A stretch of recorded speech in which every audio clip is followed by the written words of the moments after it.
এবার গুরুজিকে পুলিশে দেওয়ার সিদ্ধান্ত নিল আয়ুষা। বন্ধুরা ভিডিওটা লাইক দেখতে থাকুন। যে মুহূর্তে কিনা ইন্দ্রাণী গাঙ্গুলি এক পর্যায়ে বাড়িতে যাওয়া মাত্রই গুরুজিকে বাড়িতে ডেকে পাঠায় এবং বলতে থাকে যে গুরুজি আপনি আমাকে বলুন তো যে আমার আয়ুষকে আপনি প্রাণে রক্ষা পেয়েছে, যে তার বিনিময়ে আপনি ঠিক কী বিধান দিয়েছিলেন, এবং আমরা সেই সময় কেউই কিন্তু উপস্থিত ছিলাম না, শুধুমাত্র কুসুম এবং আপনি ছিলেন, এবং আপনি কী এমন শর্ত দিয়েছিলেন কুসুমকে, আপনি আমাকে সমস্তটা খুলে বলুন গুরুজি।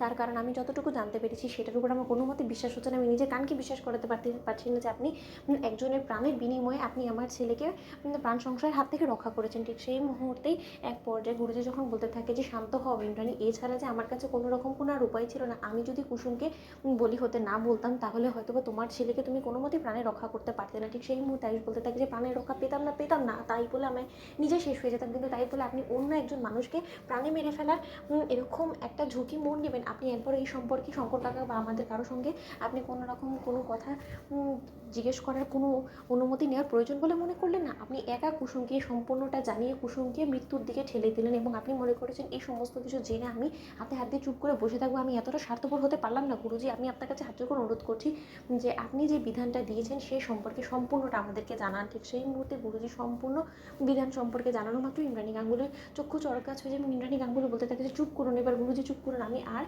সহ্য করতে পারছি না। আপনি এরকম একটা বাচ্চা মেয়েকে নিজেকে ত্যাগ দেওয়ার মতন এরকম একটা শর্ত দিয়ে দিলেন, এবং এই বাচ্চা মেয়েটাও নিঃস্বার্থভাবে আমাদের পরিবারের মঙ্গল কামনা করে বিধায় আমার আয়ুষকে নিজের সব থেকে কাছের বন্ধু ভাবে, আমাদেরকে আপন ভাবে বলে নিজেকে বলিদান দিতে এক বিন্দু ভাবিনি, কিন্তু তাই বলে এই সমস্ত কিছু আপনি আমাদের কাছ থেকে চেপে গেলেন। আপনি যেটা করেছেন গুরুজি সেটা সম্পূর্ণরূপে অন্যায়। অন্যদিকে ঈশান বলতে থাকে যে এই লোকটা মা সেখানেই থেমে থাকেনি, এই লোকটার কাছে বারবার পায়ে পড়ে শঙ্কর কাকা হাত জোর করেও অনুরোধ করেছিল যে এর বিনিময়ে অন্য কোনো যাতে গুরুজি বিধান দেয়, কিন্তু না, এই লোক কোনো মতে পাষণ্ডের মতন এক বিন্দু নিজের সিদ্ধান্ত থেকে নড়চড় করেনি, বরঞ্চ জাদুঘরকে মৃত্যুর দিকে ঠেলে দিয়েছে। এর তো একটা অবশ্যই মা ভীত হওয়া দরকার, তাই না? ঠিক সেই মুহূর্তে এই কথা বলা মাত্র মীনাক্ষী যখন বলতে থাকে যে ঈশান তুই কী বলছিস, এই গুরুজি আজকে থেকে আমাদের এই বাড়িতে আসে, সে আমাদের পরিবারের মঙ্গল কামনা করে কত কিছুই না করেছে, সেই জায়গায় যদি কুসুমকে বলে হওয়ার কথা বলেও থাকে তাহলে সে অন্যায়টা কী করেছে সেটা তো আমি বুঝতে পারছি না। অন্যদিকে আয়ুষ যখন বলতে থাকে just stay out of it কাকিমণি, আমি তোমাকে এই বিষয়ে নাক গলাতে কোনো মতেই দেবো না। ঠিক সেই মুহূর্তে কথা বলা মাত্র আয়ুষ বলতে থাকে যে মা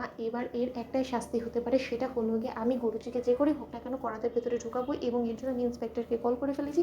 ইন্সপেক্টর ইতিমধ্যে আসতেই চলেছে। ঠিক সেই মুহূর্তে ইন্সপেক্টর সেখানে আসা মাত্রই বলতে থাকে যে ইউ আর আন্ডার অ্যারেস্ট গুরুজি, তার কারণ আপনি একজন মেয়েকে ইচ্ছাকৃতভাবে মৃত্যুর দিকে ঠেলে দিয়েছেন, একজন মেয়েকে নিজের জীবন উজাড় করে দিতে বলেছেন, উৎসর্গ করে দিতে বলেছেন শুধুমাত্র আরেকজনকে বাঁচানোর কারণে। এটা সম্পূর্ণরূপে অন্যায় এবং এটা আইনের বিরুদ্ধে, তাই আপনার এই সমস্ত ভণ্ডামি আর চলবে না। এবার আপনাকে আমাদের সঙ্গে যেতে হবে। তো বন্ধুরা লাইক এবং শেয়ার করে সাবস্ক্রাইব করুন।